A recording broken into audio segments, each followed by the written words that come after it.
Do what thou wilt shall be the whole of the law. Welcome back to my channel and to the new Ian Agora series. Today I want to begin with a confession.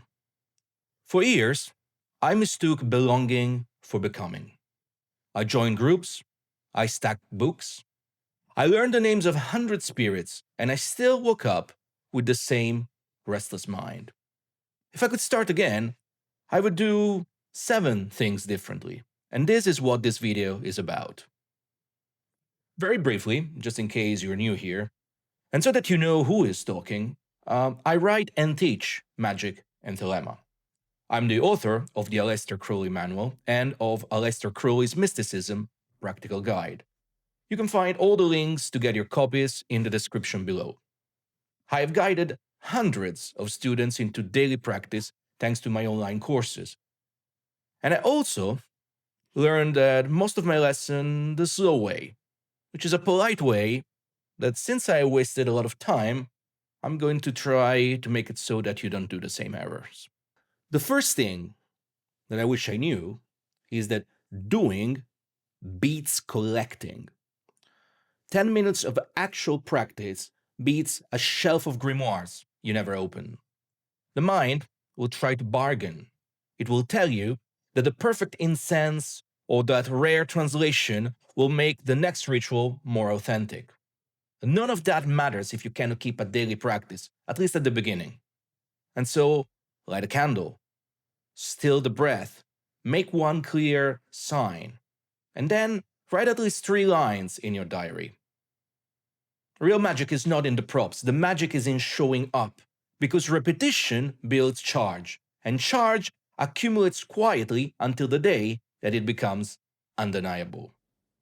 The second thing is that your nervous system is the first and possibly most important temple. When you're ragged from poor sleep, scattered from screens, or dehydrated and under sound, your results will be noisy, if there will be any at all. The classic literature speak of purity and preparation, and in practice, this means that very human things you can do today, that is, drink water, walk in sunlight, breathe without strain for a few minutes. Sit in a simple posture that you can hold without drama. The point is not to look spiritual. The point is to give your body a chance to downshift, because a regulated body is the doorway to a receptive mind. Then keep a diary and you will see the pattern in black and white.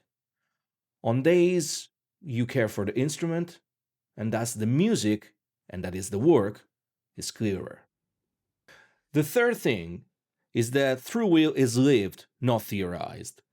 Thelema is not a poster for social media. It is a way of arranging your life so that your choice line up with the current that is already yours. I wish that someone had told me early on to guard my mornings, but alas, I spent a lot of time living the nightlife.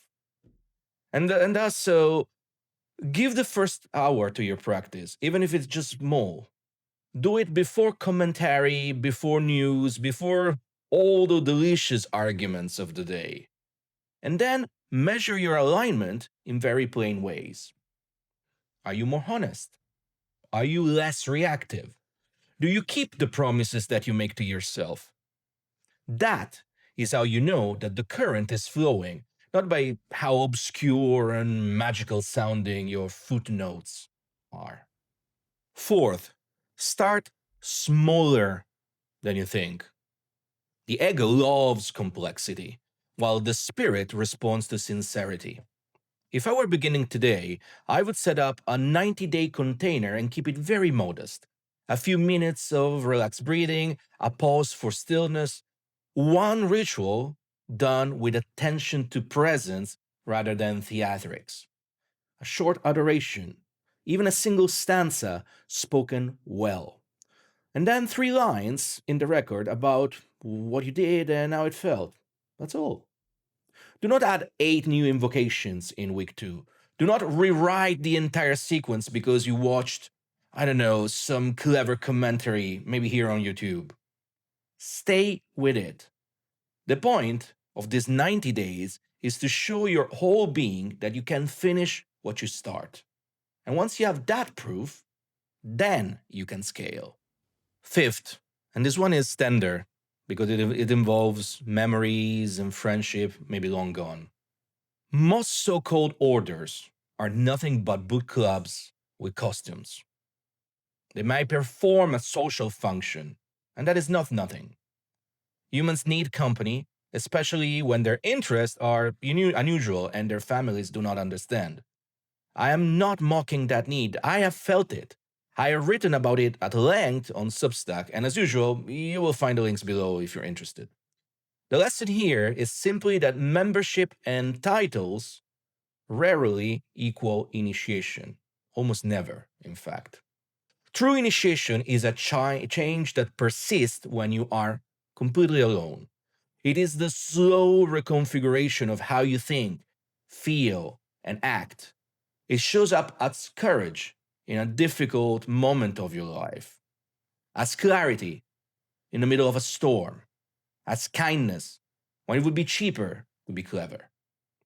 Community can support that work, but it cannot do that work for you. If you join a group, do it so with open eyes. Seek honest mentorship. Offer service without gambling your integrity. And that's something very important.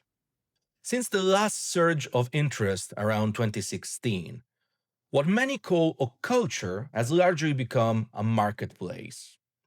It borrowed the most superficial moves from the life coaching world and somehow made them even worse. It's all about pain point funnels, hustle gloss, and all sold under the banner of building community and finding the others. Let's be clear here, this is not a complaint about being paid. I write, I mentor, and sometimes I even do magic for hire. The problem is a race to the bottom that rewards the lowest common denominator and confuses audience growth with initiation. If an offering cannot survive the question, what changes gives the students after 90 days, then it is marketing, not mystery. The sixth thing I wish I knew is that banishing is not the whole story. It is important, surely. We clear, we center, we protect. But a real practice cycles through more than just pushing things away. You will need to consecrate. You will need to invoke. You will need to make offerings, and not because spirits are vending machines, but because gratitude charges the quality of the room. You will need contemplation and silence, which are not absence, but presence without words. You will need to learn how to raise power, direct it with that intention, and then ground it through action that benefits more than just your own curiosity. People who only banish become sterile. People who only invoke becomes very unbalanced. So the craft here is in building and harmony. And now for the seventh thing I wish I knew, and that is to put art, scholarship, and discernment in conversation with one another. Read the primary sources and credible commentary, but let your curiosity roam. Then, test what you read in the field of your own practice. This is where the diary is again your ally. It cuts through fantasy. It keeps you honest about cause and effect. It will also nudge you to create, to write an article, to compose a small hymn, to paint a simple icon. Make something that did not exist before you begin your practice. Creation is a mirror.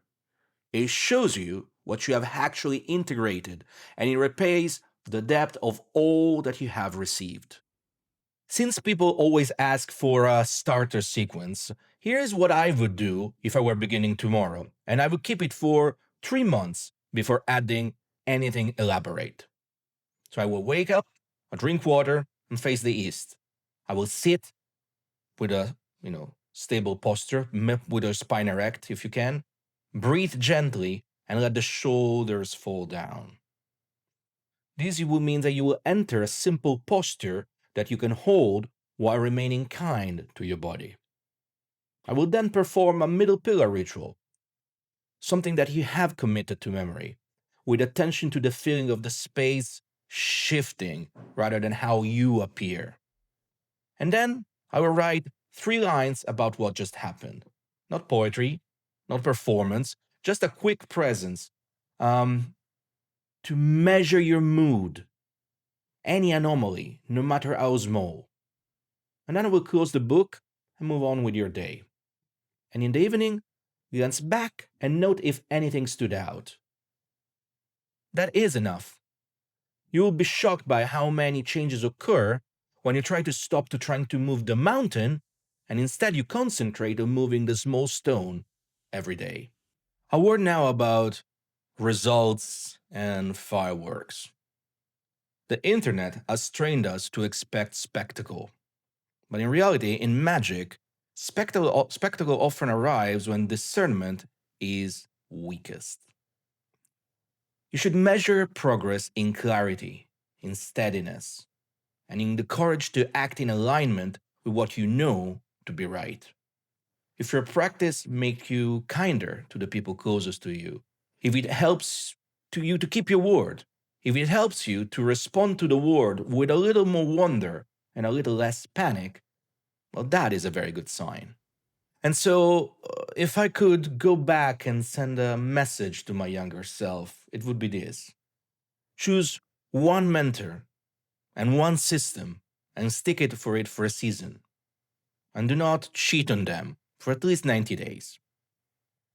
Protect your mornings like a dragon. Publish fewer hot takes and write a lot more field notes.